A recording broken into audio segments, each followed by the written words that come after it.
Problem here. In this problem, we're going to be taking a look at a cue ball hitting the 8 ball and the 8 ball moving off at some angle and the cue ball moving off at a different angle. And we're actually going to be trying to figure out how fast the cue ball is going after it collides and what angle it's going at.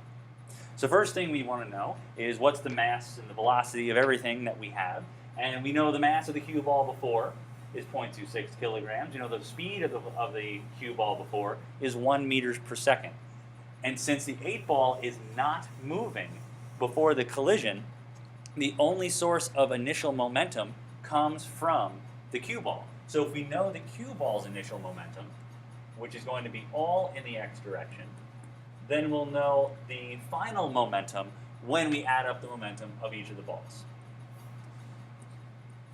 So the momentum of the cue ball is 0.26 kilograms times its speed, which is 1 meters per second, and that gives us a momentum of 0.26 kilogram meters per second. And that's all in the x direction because the cue ball was only hit to the right.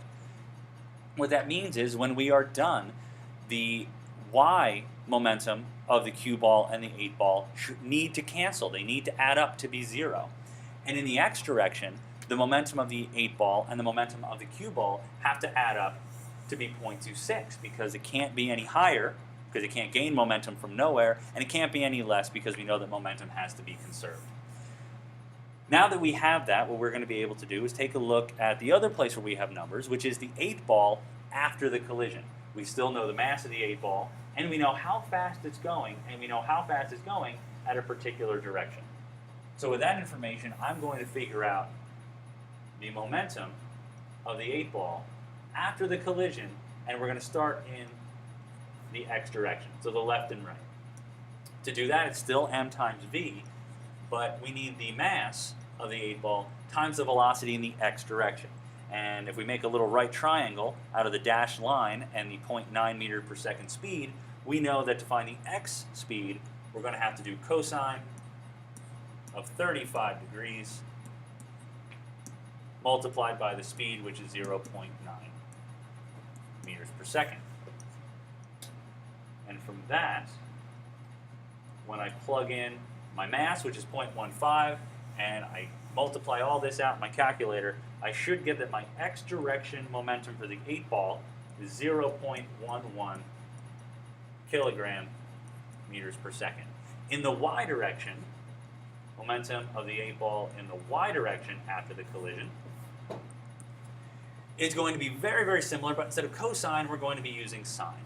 So I can plug in my mass, which is 0.15 kilograms, times the sine of my angle, which is 35 degrees, times the speed, which is still 0.9 meters per second, and I find that the momentum of the 8 ball after the collision in the y direction is 0.077 kilogram meters per second. So now that I have all the momentum in the x direction and all the momentum in the y direction of the 8 ball, we can go back and figure out the momentum of the cue ball after the collision. Because remember, we know that the momentum of the cue ball in the x direction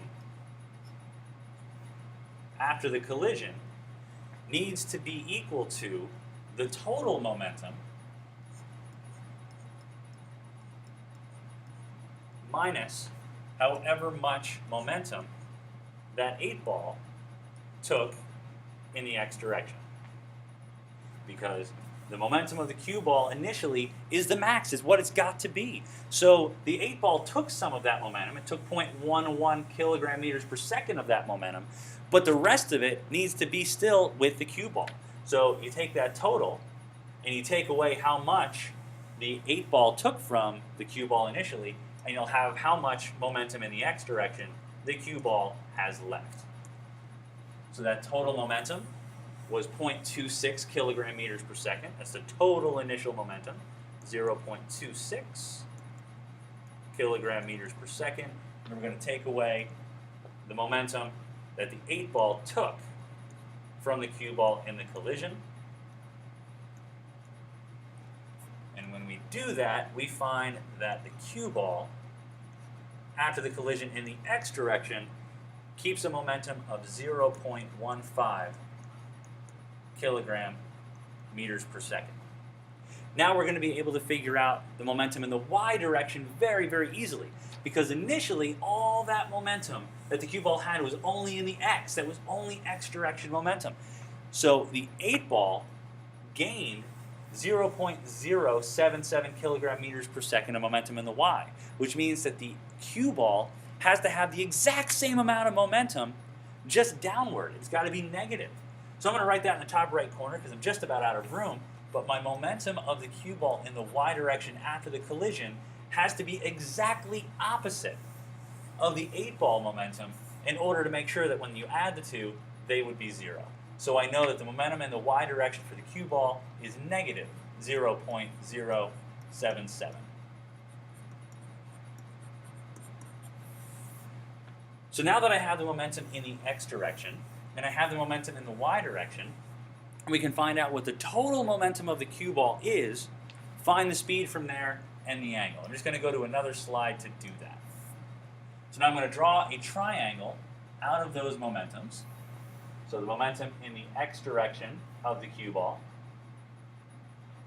and the momentum in the y direction, and that was downward. Momentum of the y direction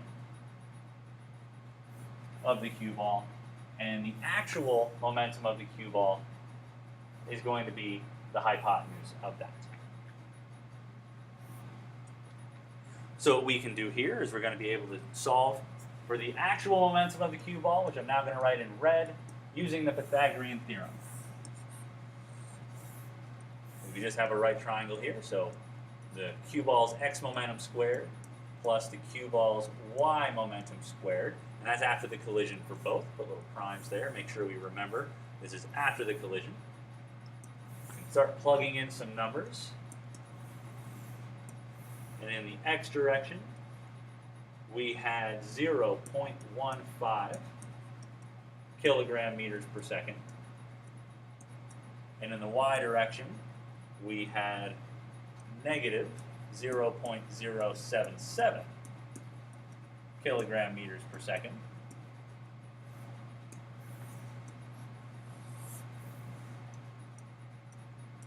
And when we do the Pythagorean theorem, we should get a total of 0.17 kilogram meters per second for momentum.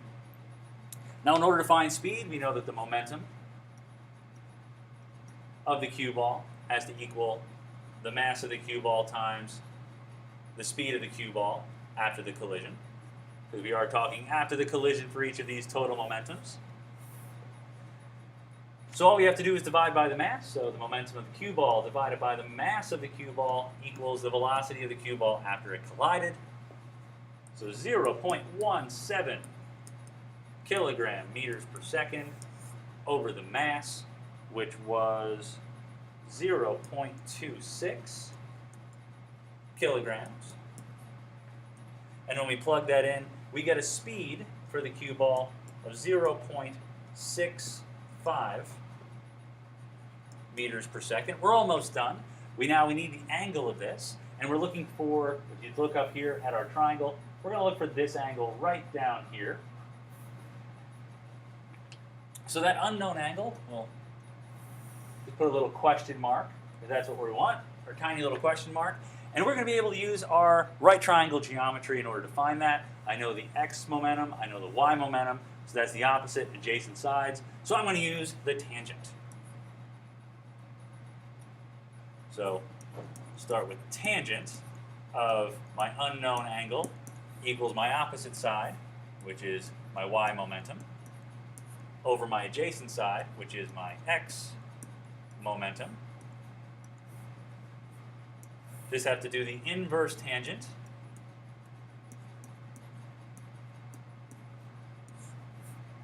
of those momentums divided by each other. So that's y over x.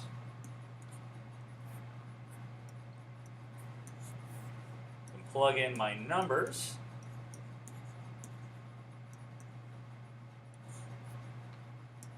And the y momentum was the 0.077 and the x momentum was 0.15, and the units would cancel out since they both have the exact same units. So for the sake of space, I won't write them because they'll cancel anyway. And when I do that, I get an angle of 27.2 degrees, and that's below the dashed line.